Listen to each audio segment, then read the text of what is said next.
Hello बच्चों, नमस्कार। मैं अजीम खान। बेटे मोशन मंच पर आपका स्वागत है। और बेटे आज अपन एक नए टॉपिक के साथ में आए हैं और ये टॉपिक होगा वाटर पोल्यूशन। तो उससे पहले बेटे अपन ने रीड किया यानी एयर पोल्यूशन, और दूसरा आपने याद किया होगा यानी नॉइज पोल्यूशन। तो बेटे एयर पोल्यूशन में क्या क्या आपको याद हुआ कि कई प्रकार के जो वाहन चालित है उनके माध्यम से बेटे निकलने वाला धुआं है, उसके अलावा फैक्ट्रियों से निकलने वाला धुआं है, ये एयर को प्रदूषित करते हैं। सबसे ज्यादा प्रदूषित एयर जो आपको याद हुई होगी वो बेटे सल्फर डाइऑक्साइड है। उसके अलावा बेटे उसमें कई ओजोन नाइट्राइड वगैरह भी होते हैं।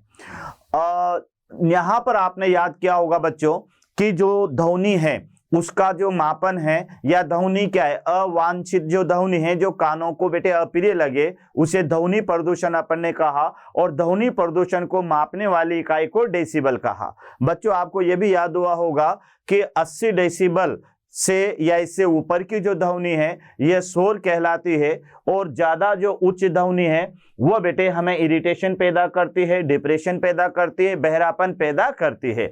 आज का जो टॉपिक रहेगा बेटे ये वाटर पोल्यूशन का पार्ट 1 रहेगा। अब वाटर पोल्यूशन क्या है, यानी बेटे फैक्ट्रियों से निकलने वाला जल, घरों से निकलने वाला वाहित मल, ये सब जल प्रदूषण का कारण बनते हैं। बेटे जल ही जीवन है, ये आप सब जानते हैं।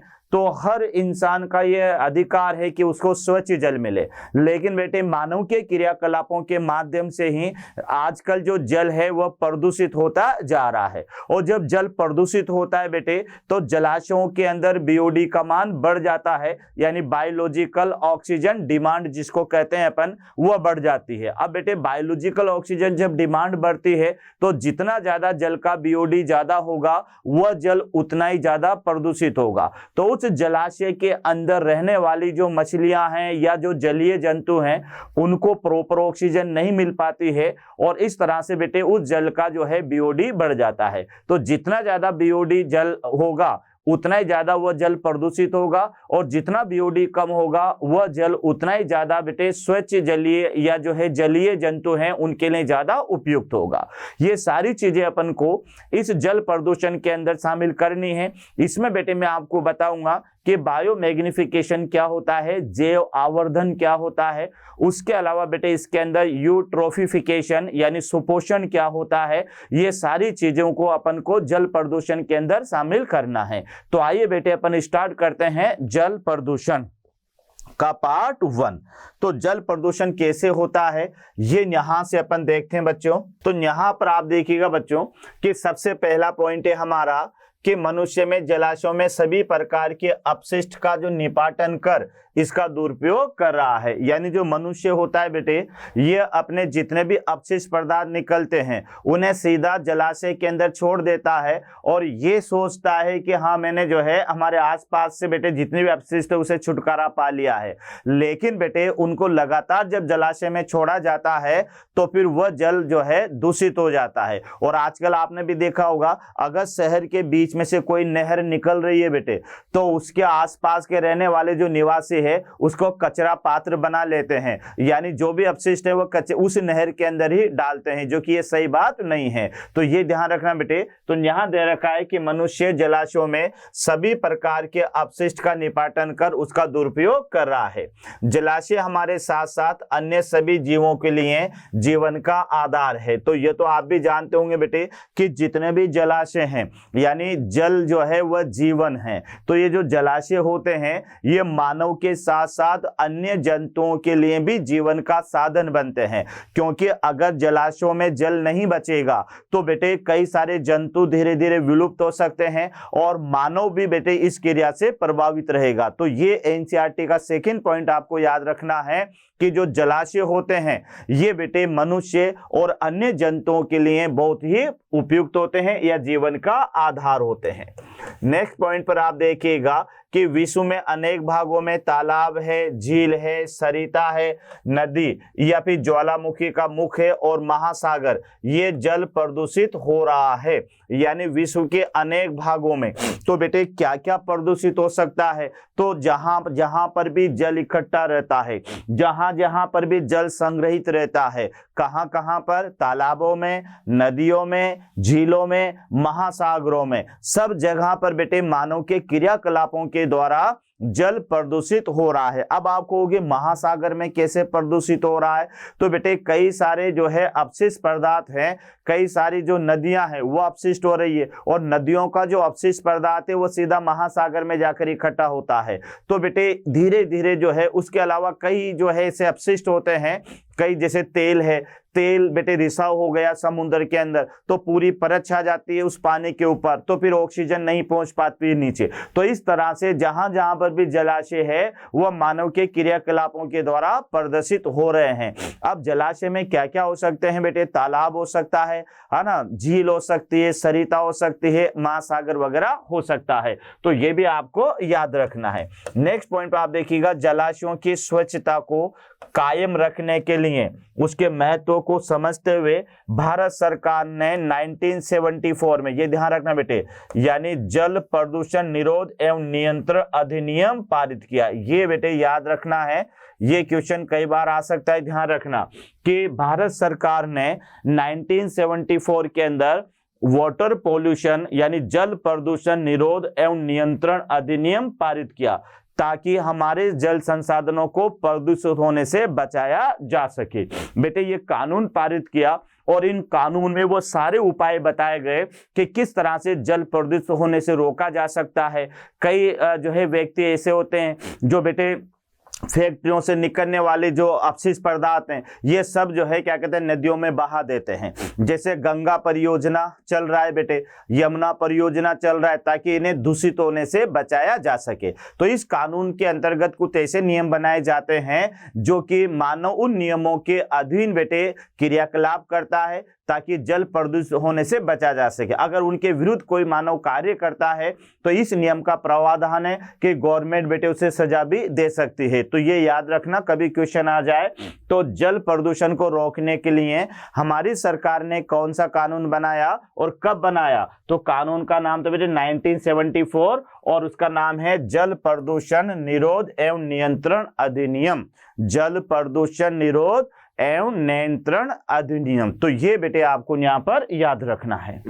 आगे आप देखिएगा कि नगरों और शहरों में जब हम अपने घरों से जल का काम करते हैं तो सभी चीजों को नालियों में बहा देते हैं, क्योंकि ये भी आपको देखना है कि जितने भी बेटे हम घरेलू काम करते हैं, नहाते हैं, कपड़े धोते हैं, पर्स की सफाई करते हैं, कोई बेटे जो है क्या कहते हैं अलग कोई टंकियां साफ करते हैं, यानी एनीवे कुछ भी हो सकता है। तो वह सारा का सारा जो अपशिष्ट पदार्थ है उसे हम बिना सोचे समझे नदियों में, यानी पहले तो नालियों में बहा देते हैं, नालियों से वो नालों में जाएगा, नालों से नदियों में जाएगा, इस तरह से बेटे जल प्रदूषित हो जाता है। तो यहाँ आप देखिएगा कि नगरों और शहरों में जब हम अपने घरों में जल का काम करते हैं तो ये सभी चीजों को नालियों में बहा देते हैं। तो उससे क्या होगा बेटे कि ये प्रदूषण बढ़ता ही जाएगा।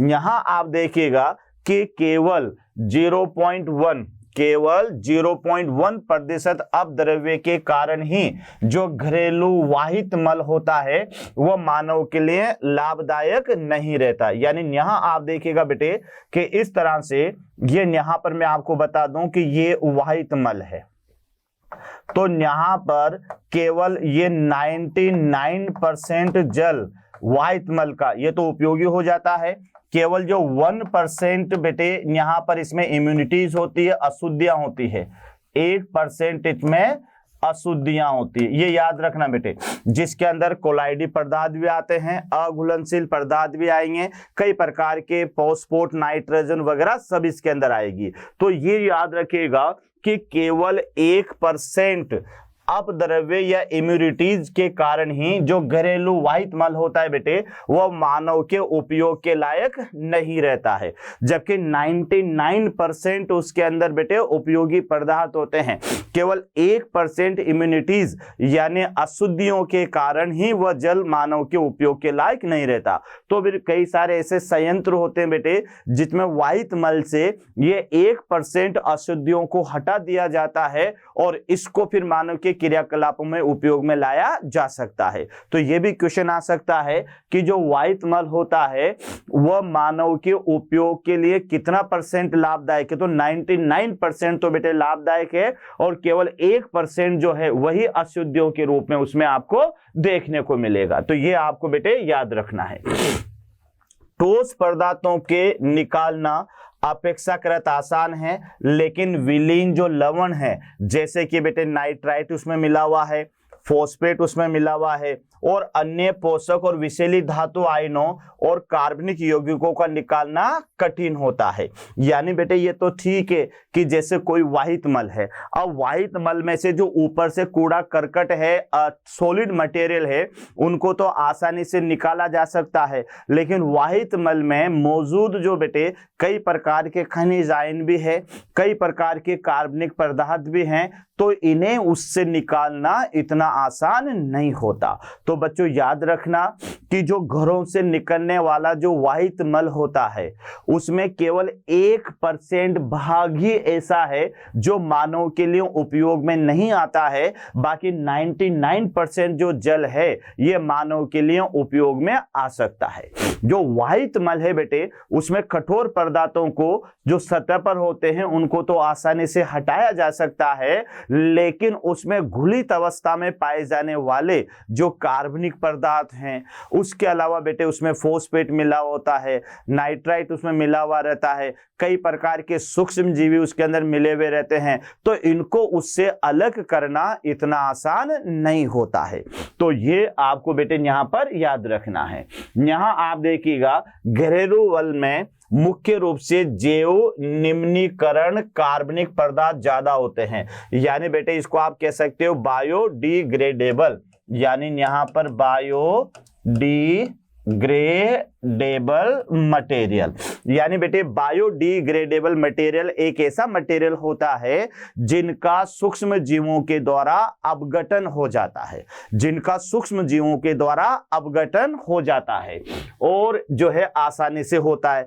अब यहां देखो बेटे जो अभी अपन ने पढ़ा था कि यहां पर आप देखेंगे तो यहां पर बेटे आप देखिएगा कि ये टोटल जल है, ये यहां पर ये जल है। अब ये जल में बेटे यहां से ये यहां तक ये वाहित मल है, ये 1% है और बाकी 90.9% ये ध्यान रखना बेटे ये उपयोगी जल है। अब अपद्रव्य यानी बेटे ये है अशुद्धियां कितने हैं 0.1% है मात्र, जिसमें क्या क्या आपको देखने को मिलेगा, निलंबित ठोस उसमें होंगे जैसे रेत होगी, मिट्टी होगी और चिकनी मिट्टी होगी।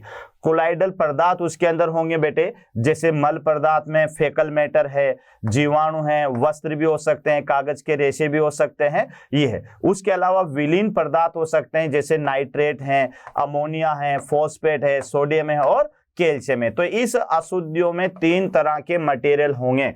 तो बहुत इंपॉर्टेंट है बेटे कि मनुष्य के द्वारा निष्कासित जो वाहित मल होता है जिसको सीवेज कहा जाता है, तो बेटे वाहित मल के अंदर यानी पॉइंट देखो बेटे ये यहाँ पर है, ये अशुद्धि है, ये यहाँ पर ये इसमें पाए जाने वाली अशुद्धियां हैं।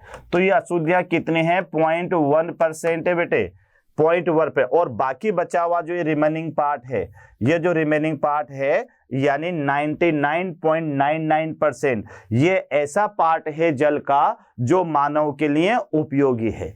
ये याद रखना, ये अशुद्धियां मानव के लिए अनुपयोगी है और ये 99.99 भाग जो है इसको बेटे विभिन्न ट्रीटमेंट के माध्यम से वापस मानव के उपयोगी, जैसे एग्रीकल्चर में इसको यूज लिया जा सकता है, कई जगह पर बेटे इसको यूज लिया जा सकता है। अब यहां देखिएगा कि बेटे जो अशुद्धियां हैं 0.1% वाहित मल के अंदर, उसमें क्या क्या है। तो सबसे पहले तो ठोस पार्ट वहां पर होगा जिसमें रेत हो सकती है या फिर मिट्टी हो सकती है। दूसरा बेटे उसमें कुछ कोलाइडली पदार्थ भी पाए जा सकते हैं, जैसे कि फेकल मैटर है, उसके अलावा खुद कपड़े हैं या कागजों के रेसे हैं, ये कोलाइडल पदार्थ के रूप में इसमें मिल सकते हैं।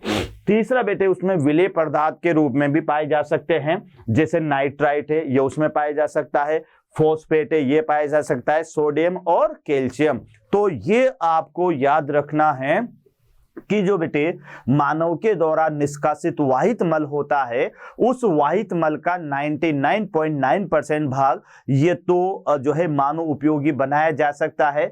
केवल 0.1% भाग ये ऐसा होता है जो कि अशुद्धियों वाला होता है, और उस अशुद्धियों के अंदर 3 तरह के मटेरियल होते हैं। एक तो होगा बेटे निलंबित ठोस पदार्थ जिसके अंदर मिट्टी या रेत आएगी, दूसरा होगा बेटे कोलोइडल पदार्थ जिसमें फेकल मैटर आएगा या फिर कपड़े या कागजों के रेसे उसमें शामिल होंगे, और तीसरा होगा बेटे विलेय पदार्थ। तो विलेय पदार्थों में बेटे उसमें नाइट्रेट हो सकता है, अमोनिया हो सकती है, फॉस्फेट हो सकता है, सोडियम हो सकता है और कैल्शियम भी हो सकता है। तो बच्चों याद रखना कि वाहित मल का केवल 0.1% भाग ही एक ऐसा पार्ट है जो मानव के लिए अनुपयोगी है। तो याद रखना बेटे, यानी अनुपयोगी भाग, अनुपयोगी भाग तो मानव के लिए अनुपयोगी भाग है 0.1%। बाकी बेटे 99% जो है इसको आप यूज में ले सकते हैं। तो ये है अपशिष्ट जल का संगठन। तो अपशिष्ट जल का संगठन कैसे याद करेंगे कि 99.9% तो बेटे क्या है, यानी ये तो बेटे उपयोगी भाग है, और 0.1% जो है ये अनुपयोगी भाग है। तो ये बेटे आपको यहां पर याद रखना है। आगे देखिएगा कि जीवाणु यानी बैक्टीरिया और अन्य सूक्ष्म जीवों को जो इन जैव पदार्थों का उपयोग करके किस रूप में करते हैं, सबस्ट्रेट के रूप में आसानी से अपनी संख्या में वृद्धि कर सकते हैं। तो यह भी आपको याद रखना है कि बेटे वाहित मल के अंदर जो सूक्ष्म जीवी पाए जाते हैं, वाहित मल के अंदर जो सूक्ष्म जीवी पाए जाते हैं, वो उस वाहित मल में मौजूद जो कार्बनिक पदार्थ होते हैं उन्हें बेटे एक सबस्ट्रेट के रूप में वो उपयोग में लेते हैं, भोजन के रूप में उपयोग में लेते हैं और अपनी संख्या में बढ़ोतरी करते हैं। तो ये थोड़ा सा याद रखिएगा बेटे कि वाहित मल के अंदर जो बैक्टीरिया है, फंगस या सूक्ष्म जीवी है, वह कार्बनिक पदार्थों को भोजन के रूप में इस्तेमाल करते हैं और साथ में अपनी संख्या में बढ़ोतरी करते हैं। तो ये बेटे यूट्रोफिकेशन का कारण बनता है कि जितना ज्यादा बेटे वाहित मल के अंदर सूक्ष्म जीवी वगैरह पनपेंगे, उतना ही ज्यादा बेटे वहां पर फिर जो है अन्य पदार्थों के पैदा होने का जो है वो क्रिया होती है, जिसके कारण झील धीरे धीरे उथली होती जाती है और लास्ट में बेटे वो जमीन के यानी मिट्टी के बराबरी आ जाती है और झील समाप्त हो जाती है।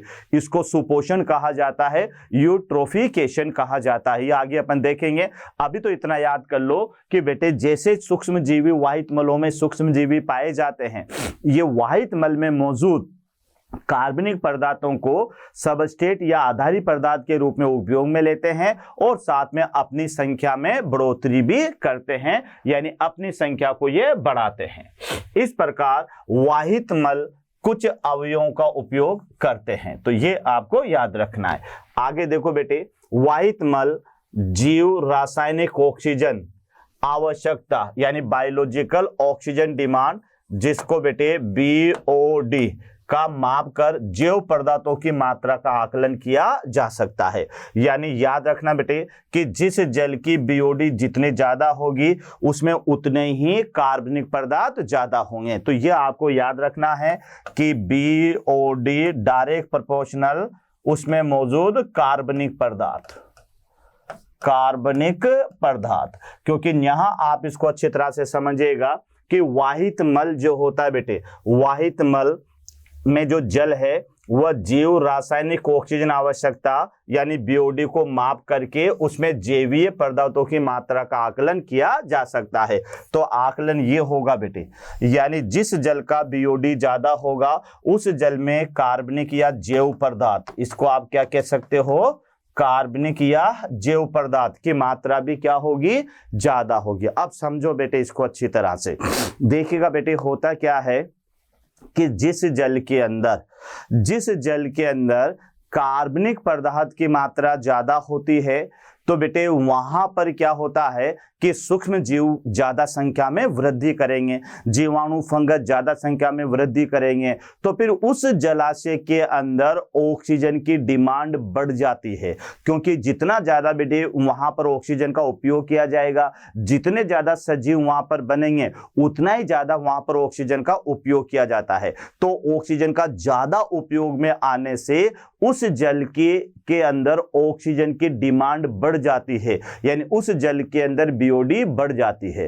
तो बेटे मैं फिर रिपीट करता हूं कि कार्बनिक पदार्थों की मौजूदगी में वहां पर मौजूद सूक्ष्म जीवों के द्वारा ऑक्सीजन की आवश्यकता होना, इसको बायोलॉजिकल ऑक्सीजन डिमांड करते हैं। तो वाहित मल के अंदर जितने ज्यादा कार्बनिक पदार्थ होंगे उतने ही ज्यादा बेटे वहां पर सूक्ष्म जीवी वृद्धि करेंगे, और जितने ज्यादा सूक्ष्म जीवी वहां पर वृद्धि करेंगे तो उनके श्वसन के लिए उतनी ज्यादा ऑक्सीजन की आवश्यकता होगी, यानी वहां पर फिर धीरे धीरे ऑक्सीजन कम होने लग जाएगी, यानी उस जलाशय के अंदर ऑक्सीजन डिमांड बढ़ जाएगी। तो याद रखना बेटे कि किसी जलाशय में मौजूद सूक्ष्म जीवों के द्वारा आवश्यक, मतलब सूक्ष्म जीवों के लिए आवश्यक ऑक्सीजन की मात्रा, ये ऑक्सीजन डिमांड कहलाती है।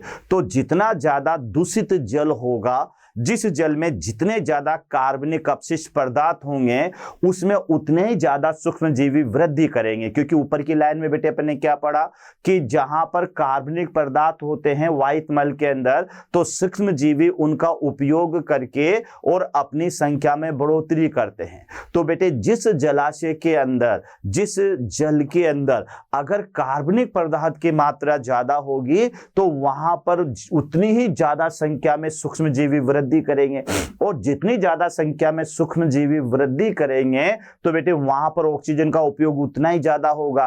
तो धीरे धीरे क्या होगा कि एक तो कार्बनिक पदार्थों की परत बन जाएगी जलाशय के ऊपर, तो आसानी से बाहरी ऑक्सीजन उनके नीचे नहीं जा पाएगी, ये भी याद रखना। और दूसरी बात क्या हुआ कि कार्बनिक पदार्थ ज्यादा होने की वजह से वहां पर सजीवों की संख्या ज्यादा हो गई, तो वो ऑक्सीजन को ज्यादा यूज लेने लगे, तो बेटे फिर उस जलाशय के अंदर ऑक्सीजन की आवश्यकता बढ़ जाती है। इसे बायोलॉजिकल ऑक्सीजन डिमांड कहते हैं। तो एक बार अच्छी तरह से समझ ले बेटे, किसी भी कार्बनिक युक्त जल में मौजूद सूक्ष्म जीवों के द्वारा, ध्यान रखना, सूक्ष्म जीवों के द्वारा ऑक्सीजन की डिमांड का बढ़ जाना या सूक्ष्म जीवों के लिए ऑक्सीजन की आवश्यकता का बढ़ जाना, ये बेटे बायोलॉजिकल ऑक्सीजन डिमांड कहलाती है। तो मैं रिपीट कर रहा हूं कि जहां पर बेटे कार्बनिक पदार्थ ज्यादा होंगे वहां बीओडी ज्यादा होगी, और जो ऑक्सीजन डिमांड होगी वह बेटे कम होगी।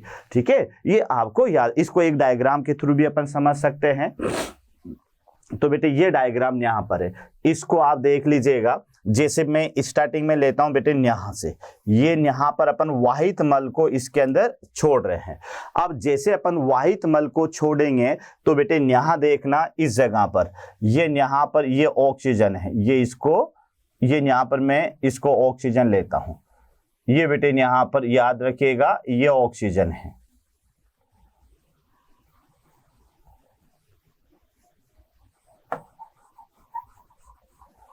ये ऑक्सीजन है। अब यहां आपको समझना ये है, तो ये बेटे यहां पर है, यानी इसको आप लेंगे O2, है ना, ये ऑक्सीजन है। तो जैसे जैसे बेटे यहां पर आप देखिएगा कि उत्सर्जित मल, वाहित मल को अपन ने छोड़ा, वैसे वैसे ऑक्सीजन धीरे धीरे कम होना शुरू हो गई, क्योंकि ये यहाँ पर वाहित मल विसर्जन। क्लियर। अब आप अगले नंबर पर आप देखिएगा कि बेटे यहाँ पर आप देखो कि जैसे जैसे ऑक्सीजन तो कम होगी, लेकिन बेटे उसमें वैसे वैसे यहाँ पर ये बीओडी का मान पहले तो बढ़ेगा और फिर लास्ट में क्या होता जाएगा बेटे, ये आप देख लीजिएगा कि पहले तो मान बढ़ा, लेकिन जैसे जैसे उस मल का स्वैच्छीकरण हुआ तो वैसे वैसे फिर ये बीओडी का मान कम होता जाता है। तो आप देखिएगा ये है बीओडी। तो बीओडी ये ऊपर जा रहा है। अब यहाँ आपको ये समझना है, यहाँ पर ये समझना है बेटे कि जैसे जैसे मल को विसर्जित किया जाता है वैसे वैसे ऑक्सीजन तो कम होती जा रही है लेकिन बीओडी बढ़ता जा रहा है। तो अब इस जगह पर यानी इस जगह पर क्या हुआ कि यहाँ पर मछलियों का मरना या स्वच्छ जल के जीवों का नष्ट होना शुरू हो जाता है। किस जगह पर? इस जगह पर, यानी जहां पर ऑक्सीजन तो कम हो गई और बीओडी ज्यादा हो गई। लेकिन कुछ समय बाद बेटे अपन क्या देखते हैं कि यहाँ पर जो ऑक्सीजन थी अब वो बाद में धीरे धीरे ऑक्सीजन का मान तो बढ़ता जा रहा है। ये तो ऑक्सीजन है, यानी इसको बेटे ओडी भी कहते हैं, ऑक्सीजन डिमांड, ठीक है ना, ओडी, या फिर घुलित oxygen, oxygen dissolve oxygen, DO भी आप इसको कह सकते हो, डिजोल्व ऑक्सीजन यानी घुली हुई ऑक्सीजन, इसको डीओ आप कह सकते हो बेटे। यहाँ पर भी ये ऑक्सीजन है और ये भी डिजोल्व ऑक्सीजन है। तो यहाँ आप देखो कि पहले जैसे अपन ने किसी जलाशय के अंदर मल को विसर्जित किया बेटे, समझना ध्यान से, जैसे मल को विसर्जित किया तो मल को विसर्जित करने के साथ ही उस जल में घुली हुई ऑक्सीजन, ये बेटे डिजोल्व ऑक्सीजन है, ध्यान रखना। तो घुली हुई ऑक्सीजन तो बेटे क्या होती जा रही है? कम होती जा रही है। लेकिन यहां पर आप देखो उसके अंदर बायोलॉजिकल ऑक्सीजन डिमांड बढ़ती जा रही है। और जितना ज्यादा बायोलॉजिकल ऑक्सीजन डिमांड क्यों बढ़ी? तो इसकी वजह से बेटे इस जलाशय में मछलियों का मरना शुरू हो जाता है और स्वच्छ जल में जो जीव रहते हैं वो धीरे धीरे नष्ट होना शुरू हो जाते हैं। लेकिन उसके बाद में बेटे कि जो है जैसे जैसे जल का स्वच्छ होता है, धारा की प्रवाह इस तरह से है, तो जैसे जैसे जल स्वच्छ होता जाता है उस जलाशय के अंदर डिजोल्व ऑक्सीजन यानी घुली हुई ऑक्सीजन तो बढ़ती जाती है। लेकिन बेटे आप क्या देख रहे हो कि वहां पर जो बीओडी है, बीओडी उसका मान वापस कम होना शुरू हो जाता है। तो जैसे जैसे ऑक्सीजन का लेवल बढ़ता है तो फिर यहां पर आप क्या देख रहे हो बेटे कि यहां पर स्वच्छ जल जीवों का पुनः प्रकटीकरण शुरू हो जाता है। यानी यहाँ पर जो स्वच्छ जल है या फिर मछलियां हैं ये वापस प्रकट होना शुरू हो जाती है। तो कहने का मतलब ये हुआ बेटे कि जिस जगह का बीओडी तो होगा ज्यादा, यानी यहां आप इसको ऐसे याद कर सकते हो कि जिस जगह का बीओडी ज्यादा होगा वहां पर बेटे मछलियां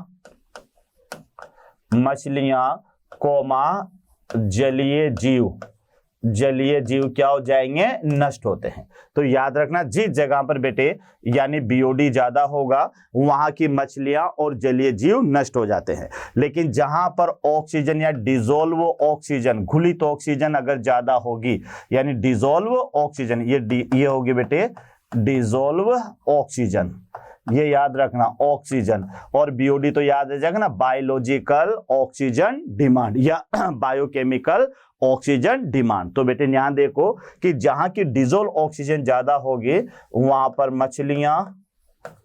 मछलियां और जलीय जीव पुनः प्रकट हो जाएंगे बेटे, पुनः प्रकट। तो ये याद रखना, इससे आपको क्या पता लगता है कि जहां पर बायोलॉजिकल ऑक्सीजन डिमांड ज्यादा होगी वहां पर मछलियां और जलीय जीव नष्ट होंगे। याद रखना बेटे इनकी संख्या में कमी आएगी। और जहां पर डिजोल्व ऑक्सीजन ज्यादा होगी या घुलित ऑक्सीजन ज्यादा होगी तो वहां पर बेटे मछलियां और जलीय जंतु जितने भी होते हैं वो वापस पुनः प्रकट हो सकते हैं। तो यहां पर यही बताया गया है बेटे कि स्टार्टिंग में अपन ने किसी के अंदर वाहित मल को विसर्जित कर दिया, किसी जलाशय के अंदर बेटे एक लार्ज क्वांटिटी में वाहित मल को विसर्जित कर दिया तो उस कंडीशन में आपको दो चेंजेस देखने को मिलेंगे। एक तो डिजोल्व ऑक्सीजन तो कम होगी और बायोलॉजिकल ऑक्सीजन डिमांड ज्यादा हो जाएगी। तो जब डिजोल्व ऑक्सीजन तो कम होगी और बीओडी बेटे ज्यादा होगी, उस कंडीशन में वहां पर मछलियां और स्वच्छ जलीय जंतु नष्ट होना शुरू कर देते हैं। लेकिन बेटे जल का प्रवाह लगातार हो रहा है तो फिर धीरे धीरे जैसे जैसे जल में ये अपशिष्ट पदार्थ कम होते जाएंगे वैसे वैसे क्या होगा बेटे कि ऑक्सीजन का जो डिजोल्व ऑक्सीजन है वो तो बढ़ती जाएगी। ये ध्यान रखना, डिजोल्व ऑक्सीजन तो बढ़ती जाएगी। लेकिन बेटे वहां आप क्या देखोगे कि वहां पर जो बीओडी है वह धीरे धीरे क्या होती जाएगी? कम होती जाएगी। यहां आप देख सकते हैं कि ये बेटे ये है डिजोल्व ऑक्सीजन, ये डिजोल्व ऑक्सीजन है, ये याद रखना, ये डिजोल्व ऑक्सीजन है। तो आप एक बार फिर देख लें कि जैसे जलाशय के अंदर अपन वाहित मल को विसर्जित करेंगे तो उसमें क्या होगा बेटे कि जो डिजोल्व ऑक्सीजन है वह धीरे धीरे कम होती जाएगी, लेकिन उस समय बायोलॉजिकल ऑक्सीजन डिमांड ज्यादा होती जाएगी। तो इस कंडीशन में बेटे उस विसर्जित मलाशय है या विसर्जित जो जल है वाहित मल, उसके अंदर बेटे मछलियां या अन्य जलीय जंतु नष्ट होना शुरू हो जाएंगे। लेकिन बेटे ये जो विसर्जित मल है इसका प्रवाह की दिशा इससे इस तरफ है, तो धीरे धीरे जब प्रवाह की दिशा में अपन आगे बढ़ेंगे तो बेटे ये जो वाहित मल है ये शुद्ध होना शुरू हो जाएगा। तो जैसे जैसे ये प्रवाह की दिशा आगे बढ़ेगी तो उसमें डिजोल्व ऑक्सीजन की मात्रा बढ़ती जाएगी, और उस समय जैसे जैसे डिजोल्व ऑक्सीजन की मात्रा बढ़ेगी वैसे वैसे बेटे जो बायोलॉजिकल ऑक्सीजन डिमांड है वह कम होना शुरू हो जाएगी। तो जैसे बीओडी तो कम हुई, यहाँ पर ध्यान रखो, और डिजोल्व ऑक्सीजन ज्यादा हुई। यहाँ पर क्या था बेटे, डिजोल्व ऑक्सीजन यहाँ कम हो रही है और बीओडी यहाँ पर ज्यादा हो रही है। देखो आप ध्यान से, इसका उल्टा यहाँ पर हो रहा है, यहाँ घुलित ऑक्सीजन ज्यादा है और बायोलॉजी ऑक्सीजन डिमांड कम है। तो इस कंडीशन पे बेटे स्वच्छ जल के अंदर मछलियां और स्वच्छ जलीय जीव वापस प्रकट हो जाएंगे। तो ये ग्राफ याद रखना बेटे, कई बार ये आ सकता है। तो ये है नदी के कुछ महत्वपूर्ण लक्षणों पर वाहित मल उत्सर्जन का प्रवाह।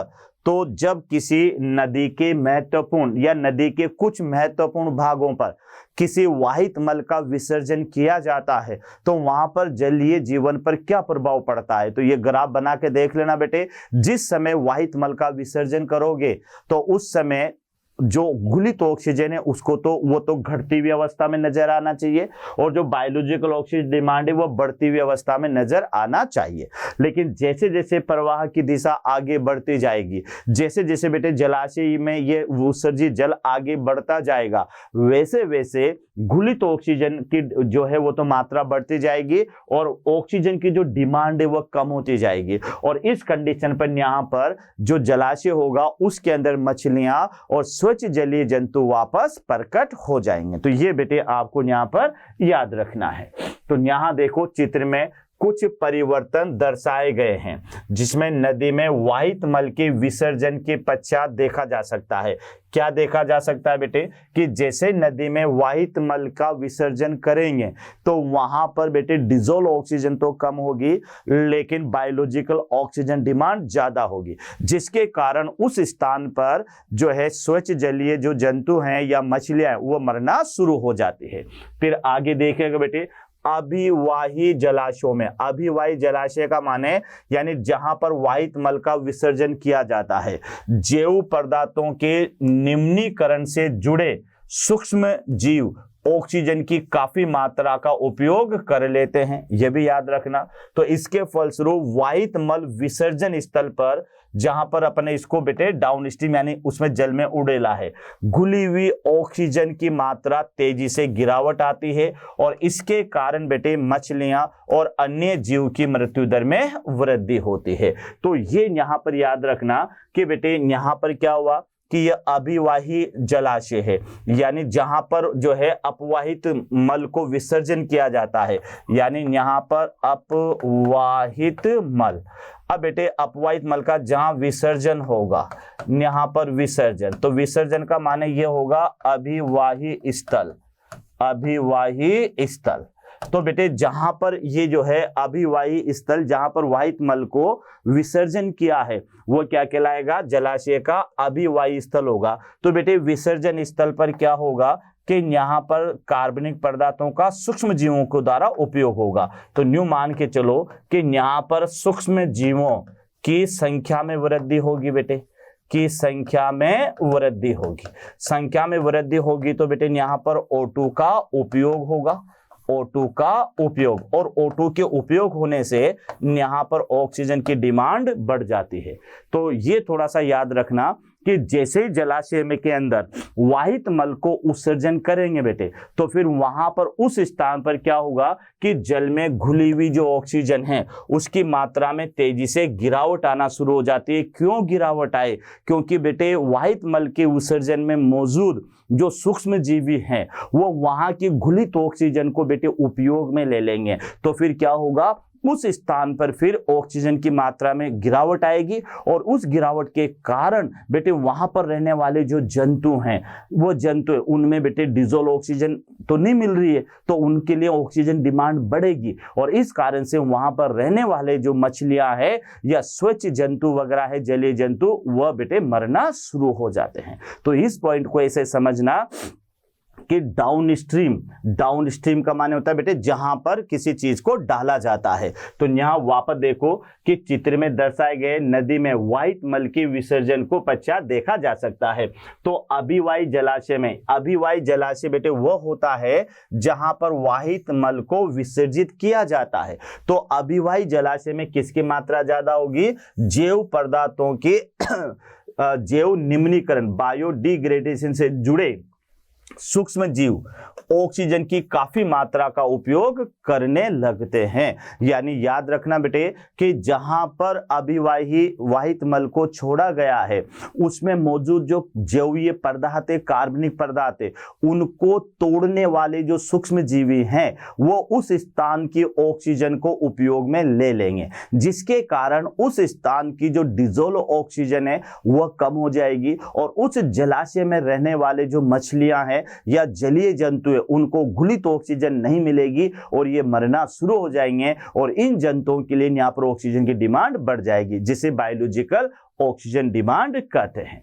आगे आप देखिएगा बेटे कि जलाशयों में काफी मात्रा में पोषकों की उपस्थिति के कारण जो पलकीय यानी मुक्त पलावी शैवाल की अतिशय वृद्धि होती है और इसको शैवाल ब्लूम या एल्गी ब्लूम कहते हैं बेटे, इसको एल्गल ब्लूम कहा जाता है, शैवाल ब्लूम या प्रस्फुटन कहा जाता है। एक बार फिर समझ ले बेटे कि यहां पर होगा क्या कि जैसे ही जलाशयों में काफी मात्रा में पोषकों की उपस्थिति के कारण जो फाइटोप्लैंक्टन शैवाल होती है उसमें अति वृद्धि होती है, लिमिट से ज्यादा वृद्धि होती है, तो इसको शैवाल प्रस्फुटन यानी एल्गल ब्लूम कहा जाता है, एल्गल ब्लूम कहा जाता है। ये किसकी वजह से ऐसा हो रहा है बेटे?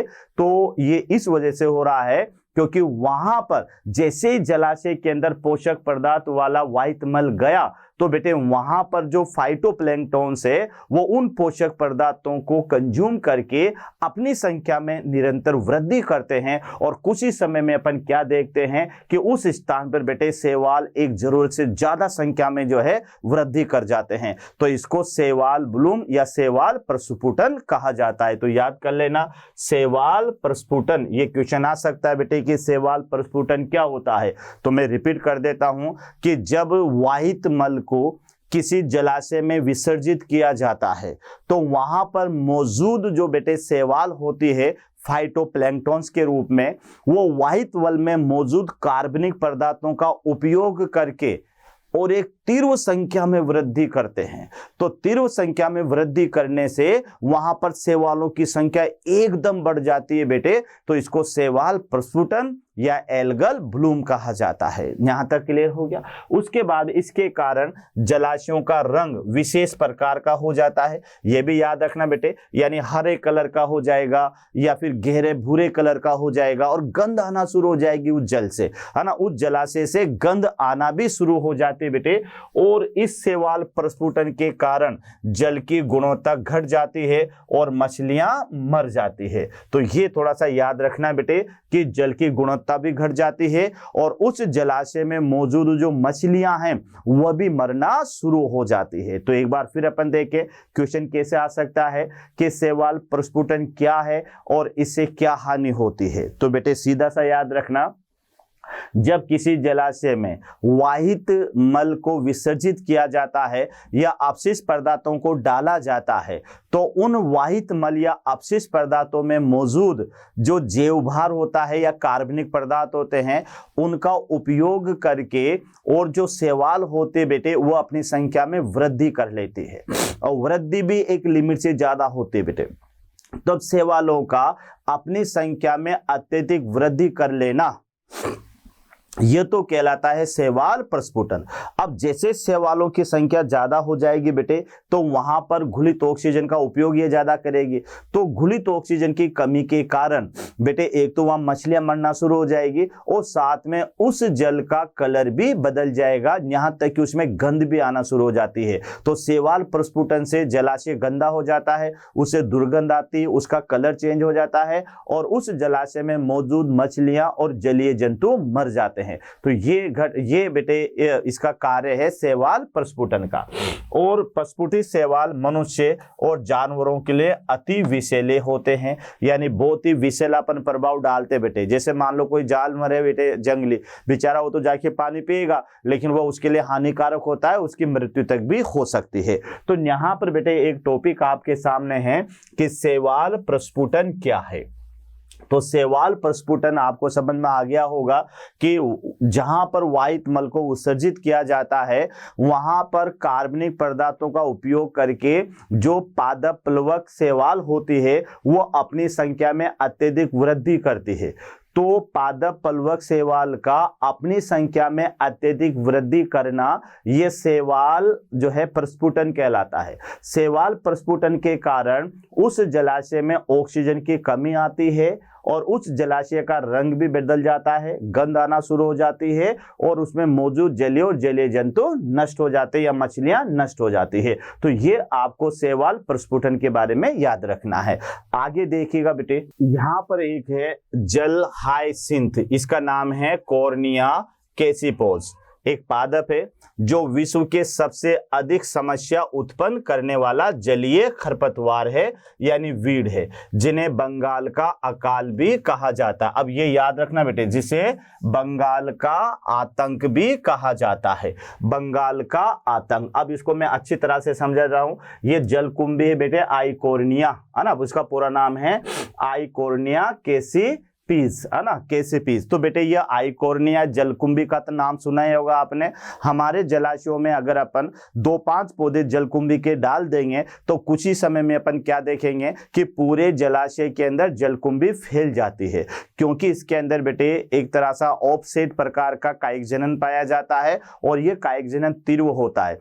तो बंगाल में बेटे क्या हुआ कि जब ये पौधा कहीं से जलाशयों में आ गया तो इसने पूरे जलाशयों पर ये फैल गया, और पूरे जलाशयों पर फैल जाने के कारण उन जलाशयों में ऑक्सीजन की डिमांड बढ़ गई, यानी वहां पर बीओडी बढ़ गई, और बीओडी बढ़ जाने के कारण वहां पर रहने वाली जलाशयों में जो मछलियां थी वो मरना शुरू हो गई बेटे। और जब ये लिमिट से ज्यादा मछलियां मर गई तो बंगाल के व्यक्तियों में भोजन की कमी आना शुरू हो गई, क्योंकि बंगाल के व्यक्तियों का जो मुख्य भोजन है वो मछली और चावल होता है बेटे। वो अधिकतर मछलियों पर ज्यादा निर्भर रहते हैं बंगाल के व्यक्ति। तो बेटे वहां पर इस आइकोर्निया की संख्या बढ़ जाने के कारण, तो जलाशय में जब इसकी संख्या बढ़ गई तो उन जलाशयों में बेटे बायोलॉजिकल ऑक्सीजन डिमांड भी बढ़ गई, और बीओडी बढ़ जाने के कारण उन जलाशयों में मौजूद मछलियां मरना शुरू हो गई। और धीरे धीरे जब ये मछलियां मरना शुरू हो गई तो बंगाल के व्यक्तियों को भोजन की कमी महसूस होने लगी। तो उस घटना को कहा जाता है बंगाल का अकाल या बंगाल का आतंक भी कहा जाता है। 1945 में बेटे ये ऐसा हुआ था, याद रखना। तो ये तो बेटे आपको याद रखना है, कभी क्वेश्चन आ जाए कि बंगाल का अकाल, बहुत इंपॉर्टेंट है बेटे, याद रखना इस पॉइंट को। बंगाल का आतंक, तो बंगाल का आतंक क्या है, किस पौधे की वजह से ऐसा हुआ, तो जलकुंभी याद कर लेना, जलकुंभी या फिर आइकोर्निया। ये तो इसको बेटे टेररिस्ट प्लांट भी कहा जाता है, यानी जलकुंभी। अब ये क्यों कहा बेटे, व्हाट इज द बेटे बंगाल जो है क्या कहते हैं फेमिनाइजिंग, यानी बंगाल का अकाल क्या होता है या बंगाल का आतंक क्या होता है, टेररिस्ट ऑफ द बंगाल। तो कैसे याद करोगे, किस पौधे की वजह से ऐसा होता है बेटे। तो अगर आ जाए कि बंगाल का आतंक क्या है, तो बंगाल का आतंक आइकोर्निया यानी जलकुंभी की वजह से होता है। यह जलकुंभी जलाशयों में फैल जाती है, और फैल करके बेटे उन जलाशयों में बायोलॉजिकल ऑक्सीजन डिमांड बढ़ा देती है। बायोलॉजिकल ऑक्सीजन डिमांड बढ़ने से उन जलाशयों में रहने वाली मछलियां मरना शुरू हो जाती है। और बेटे जब मछलियां लिमिट से ज्यादा मर जाती है तो बंगाल के व्यक्तियों का भोजन मछलियां होती है, तो इन्हें प्रॉपर मछलियां नहीं मिलती है, और एक तरह से वहां पर भोजन की कमी आना शुरू हो जाती है। तो इसको कहा जाता है बंगाल का आतंक। ये पादप सुपोषी जलाशयों में काफी वृद्धि करते हैं और जिसे इकोसिस्टम की गति को क्या कर देते हैं, सुपोषी का माने होता है बेटे प्रदूषित, प्रदूषित जलाशयों में काफी वृद्धि करते हैं। यानी ये जो पौधे होते हैं बेटे, जहां पर ऑर्गेनिक मैटर ज्यादा होता है, जहां पर बेटे जो है कार्बनिक पदार्थों की मात्रा ज्यादा होती है, वहां पर ये आइकोर्निया या और भी जो पौधे होते हैं ये ज्यादा वृद्धि करते हैं। तो सुपोषी भी बताऊंगा मैं कि सुपोषण क्या होता है बेटे।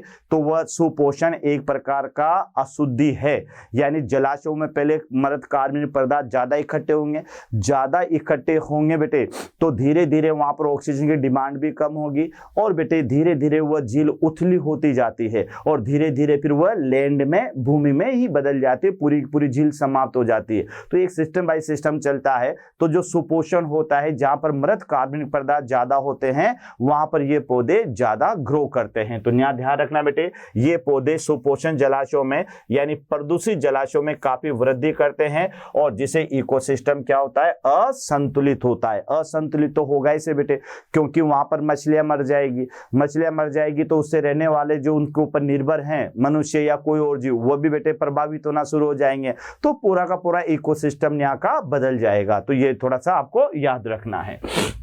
घरों के साथ साथ अस्पतालों से के वाहित मल में बहुत से अवांछित रोगजनक सूक्ष्म जीव हो सकते हैं, जो उचित उपचार के बिना इनको जलाशय में विसर्जित करने से कठिन रोग जैसे पेचिस हो सकता है, टाइफाइड हो सकता है, पीलिया हो सकता है, हेजा आदि रोग हो सकते हैं। तो ये भी याद रखना बेटे कि घरों के साथ साथ, चलो घरों से तो अपन वाहित मल को तो विसर्जित करते ही हैं, लेकिन बेटे जो अस्पताल वाले होते हैं ये बिना जल के ट्रीटमेंट के या उपचार के उस अशुद्ध जल को, कई प्रकार के रासायनिक मिले हुए जल को ये जलाशयों में मुक्त कर देते हैं और फिर जलाशयों में जो मुक्त करते हैं और वही जल बेटे आगे चलकर कोई ना कोई उसको यूज लेता है, तो फिर बेटे कई सारी बीमारियां उस व्यक्ति को हो जाती है, जिसमें ध्यान रखना कि बेटे एक तो पेचिस हो सकती है, टाइफाइड हो सकता है, पीलिया हो सकता है और हैजा भी हो सकता है। तो ये आपको ध्यान रखना है, बेटे कि अगर घरों के साथ साथ अस्पतालों के वाहित मल में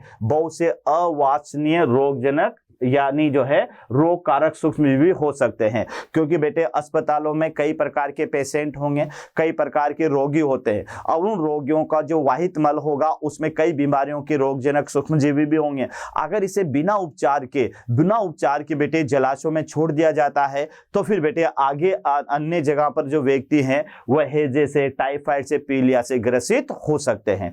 तो यह भी याद रखना है कि घरेलू जो है वाहित मल के साथ साथ में अस्पतालों का जो वाहित मल है उसे भी अगर जलाशयों में छोड़ा जाएगा तो कई बीमारियों का खतरा बढ़ जाता है।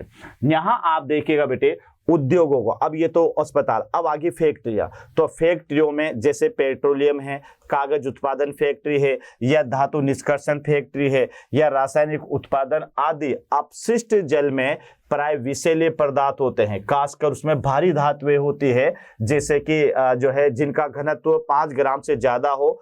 पारा हो सकता है, कैडमियम हो सकता है, तांबा हो सकता है, सीसा हो सकता है और कई प्रकार के कार्बनिक यौगिक हो सकते हैं। तो ये भी बेटे अपन को ध्यान रखना है कि उद्योग जैसे पेट्रोलियम, कागज उद्योग है, धातु निष्कर्षण है, इनसे भी अपशिष्ट जल निकलता है बेटे, और उस अपशिष्ट जल में कई प्रकार की भारी धातुएं हो सकती है, जिसमें खतरनाक धातुएं पारा है, कैडमियम है, तांबा है, सीसा है ना, ये कार्बनिक पदार्थ उसमें मौजूद हो सकते हैं। उद्योगों के अपशिष्ट जल में प्राय विद्यमान विषैले पदार्थ ये जलीय खाद्य श्रृंखला यानी जैव आवर्धन या बायोमैग्निफिकेशन कर सकते हैं। तो एक नया वर्ड आया है बेटे, यानी जैव आवर्धन यानी बायोमैग्निफिकेशन। तो अब याद रखना कि बेटे अभी मैं आपको बताऊंगा कि ये जो पदार्थ होते हैं जो उद्योगों से निकलते हैं, है ना, जिसमें डीडीटी भी होता है, तो बेटे ये क्या करते हैं कि पोषक श्रृंखला में जो है जाकर, और ये बेटे पोषक स्तरों पर ये अपचेतनीय होते हैं, ये संग्रहित होते जाते हैं, और सबसे ज्यादा संग्रह कहां पर होगा, ये बेटे उच्च उपभोक्ता स्तर पर होगा। तो इसको बायोमैग्निफिकेशन कहते हैं या इसको जैव आवर्धन कहते हैं, यानी विषैले पदार्थों का कई पोषक स्तरों पर जाकर संचित हो जाना, ये कहलाता है जैव आवर्धन। और यहां देखो जैव आवर्धन का तात्पर्य है कि क्रमिक पोषण स्तर पर विषैले पदार्थों की सांद्रता में वृद्धि होना। जैसे बेटे यहाँ पर याद रखना कि पहला ट्रॉफिक लेवल है, उसके बाद में दूसरा ट्रॉफिक लेवल है, फिर यहाँ पर तीसरा ट्रॉफिक लेवल है, और फिर ये चौथा ट्रॉफिक लेवल है जहां पर इनकी सांद्रता जाते जाते क्या हो जाएगी, अधिकतम हो जाएगी। जैसे बेटे मान लेते हैं कि यहाँ पर ये DDT है, DDT। अब इसको कहाँ खोज डाला, जल में। तो जल में डालने से साथ ही बेटे पहले इसको जू प्लैंक्टॉन्स यहाँ पर काम में लेंगे, जू प्लैंक्टॉन। उसके बाद में बेटे यहाँ पर ये छोटी मछलियां काम में लेंगे, स्मॉल फिश। स्मॉल फिश के बाद में बेटे यहाँ पर आ जाएगी लार्ज फिश, लार्ज फिश। और लार्ज फिश में फिर बेटे यानी फिश एक्वेटिंग यानी मछलियां खाने वाले पक्षी, यहाँ तक। तो यहाँ आते आते बेटे इसकी सांद्रता सबसे ज्यादा होगी, यानी DDT जो होगा यहाँ पर इनकी सांद्रता सबसे ज्यादा होगी। यही बायोमैग्निफिकेशन है। तो एक बार और देख ले बेटे कि फैक्ट्रियों से या उद्योगों से निकलने वाले विषैले पदार्थ पोषण श्रृंखला में प्रवेश करके बेटे एक पोषक स्तर से दूसरे पोषक स्तर पर स्थानांतरित होते हैं और संचित होते जाते हैं। इनका शरीर में उपापचय नहीं होता है। तो विषैले पदार्थों का किसी खाद्य श्रृंखला के पोषण स्तरों पर संचित होना ये कहलाता है जैव आवर्धन। एक बार फिर समझ ले बेटे कि फैक्ट्रियों से या कई प्रकार के उपकरणों से, मशीनों से निकलने वाले जो विषैले पदार्थ है, जिसमें पारा है, कैडमियम है ना, DDT है, ये है बेटे। तो ये जो विषैले पोषक पदार्थ होते हैं ये खाद्य श्रृंखला में प्रवेश करके विभिन्न पोषण स्तरों पर संचित होते जाते हैं। तो इनके संचित होने की जो मात्रा है ये जैव आवर्धन है, और सबसे ज्यादा जो जैव आवर्धन होगा ये उच्च उपभोक्ता स्तर पर होगा। ये हमेशा याद रख लेना बेटे कि यहाँ पर जैव आवर्धन का जो सबसे ज्यादा सांद्रता में जो वृद्धि होगी ये आगे मैं बताऊंगा कहां पर होगी, सबसे ज्यादा उच्च पोषक स्तर पर होगी। तो एक तो ये ध्यान रख लेना बेटे कि यहाँ एक नया टॉपिक आपके सामने आया है, जैव आवर्धन यानी बायोमैग्निफिकेशन। तो इसका मतलब है कि जो जैव आवर्धन का मतलब है बेटे कि कर्मिक पोषण स्तर पर विषैले पदार्थों की सांद्रता में वृद्धि होना। यानी जो खाद्य श्रृंखला है उसमें बेटे कई सारे पोषण स्तर पाए जाते हैं, है ना, पहला, दूसरा, तीसरा, चौथा।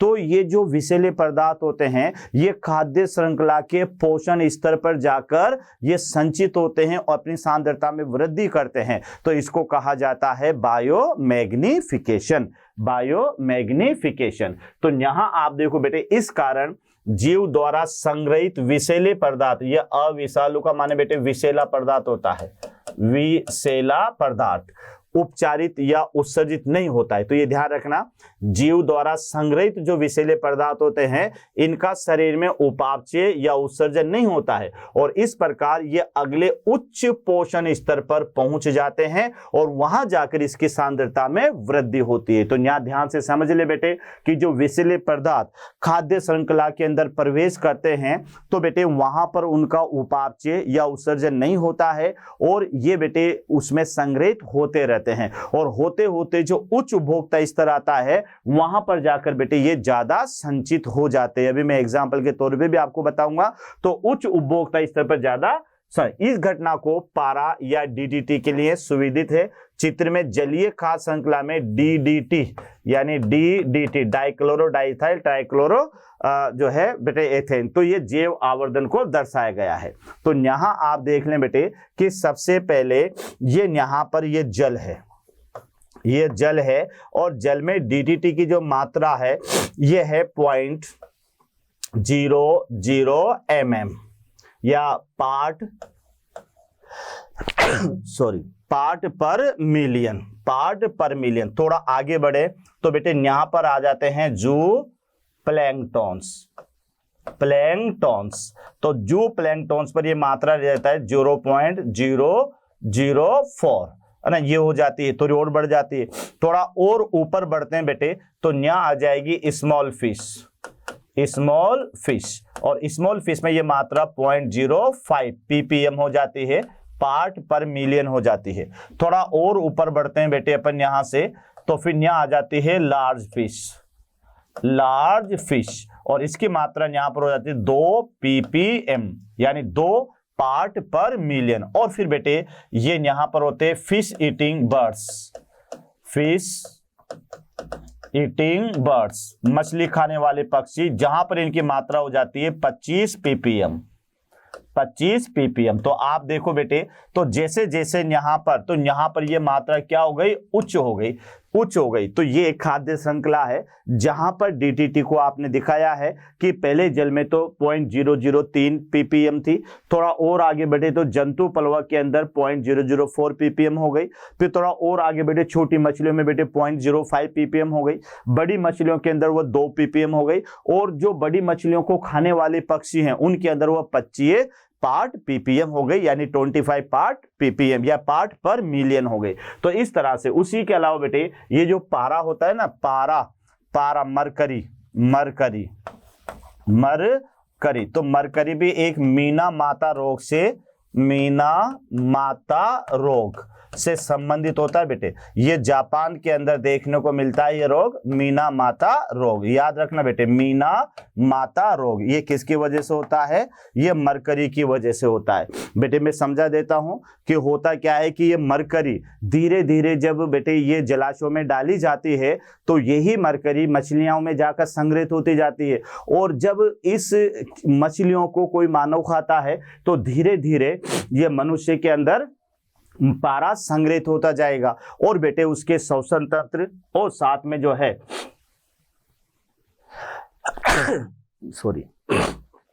उसके श्वसन तंत्र और उसके नर्वस सिस्टम को यह प्रभावित करता है और व्यक्ति की मृत्यु भी हो जाती है। तो मीना माता एक खाड़ी है बेटे, वहां पर ये रोग देखा गया है, तो इसको मीना माता रोग कहते हैं। तो मीना माता रोग कौन सी धातु से संबंधित है, तो याद रख लेना बेटे, ये मरकरी से संबंधित है या ये पारे से संबंधित है।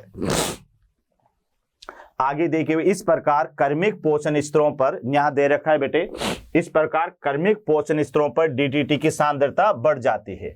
यदि जल में यह सांद्रता 0.003 ppb है, पार्ट्स पर बिलियन आरंभ होती है, तो अंत में जैव आवर्धन के द्वारा मछली खाने वाले पक्षों में यह बढ़कर कितनी हो जाती है, यानी 25 पार्ट पर मिलियन हो जाती है। इसी को जैव आवर्धन कहा जाता है, यानी पोषण स्थल पर विषैले पदार्थों का संग्रह हो जाना, यह जैव आवर्धन कहलाता है, और उच्च उपभोक्ता पर जैव आवर्धन सबसे ज्यादा होगा।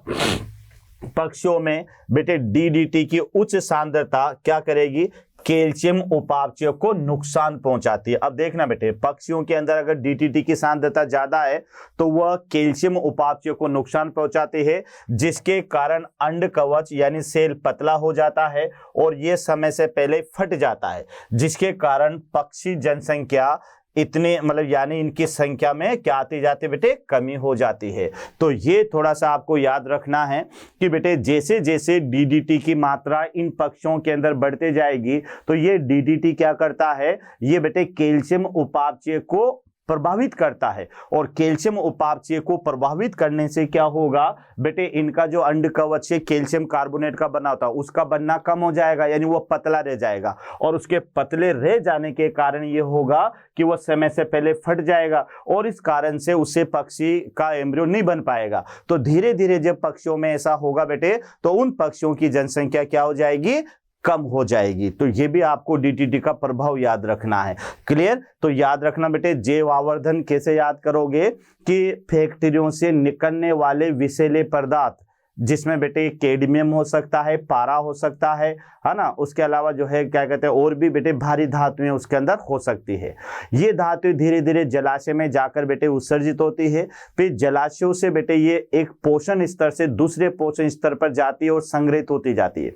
तो विषैली धातुओं का किसी खाद्य श्रृंखला में पोषण स्तर पर संग्रहित होना, ये जैव आवर्धन कहलाता है। प्रत्येक पोषण स्तर के साथ में जैव आवर्धन बढ़ता जाता है और उच्च उपभोक्ता पर जैव आवर्धन सबसे ज्यादा होता है। इसका उदाहरण बेटे अपन ने डीडीटी के बारे में बताया कि डीडीटी का जो जलाशय में जो मान है वो बेटे 0.003 पार्ट पर बिलियन है। उसके बाद में बेटे वह जू प्लैंक्टन्स पर पहुंच जाता है 0.04 पार्ट पर मिलियन पर, फिर बेटे वो छोटी मछलियों में पहुंच जाता है 0.05 पार्ट पर मिलियन पर, फिर वह बड़ी मछलियों में हो जाता है बड़ा यानी 2 पार्ट पर मिलियन, और बड़े मछली खाने वाले पक्षियों में यह पहुंच जाता है 25 पार्ट पर मिनट। तो आप देखो तो विषैली धातु जैसे जैसे पोषण स्तर से दूसरे पोषण स्तर पर जाती है वैसे वैसे उसके शरीर में संग्रहित होती जाती है। क्यों? क्योंकि बेटे ये होता है कि इनका उपापचय नहीं होता और न इनका क्या होता है, उत्सर्जन होता है। तो ये था हमारे पास में मैग्निफिकेशन। और जब बेटे ये डीडीटी का मैग्निफिकेशन होता है तो डीडीटी जब पक्षियों के अंदर संग्रहित होती है तो ये उनके अंदर कैल्शियम उपापचय को प्रभावित करती है, और कैल्शियम उपापचय जब प्रभावित होता है तो ये पक्षियों का जो कंडे का कवच है वो पतला हो जाता है और समय से पहले फट जाता है, जिससे पूरा का पूरा एम्ब्रियो नहीं बनता और इन पक्षियों की संख्या में कमी आ जाती है। तो ये था बेटे हमारे पास में यानी जल प्रदूषण का पार्ट 1। 2-3 टॉपिक है बेटे जो आपको इसमें याद रखना है। एक तो शैवाल प्रस्फुटन क्या होता है ये आपको याद रखना है।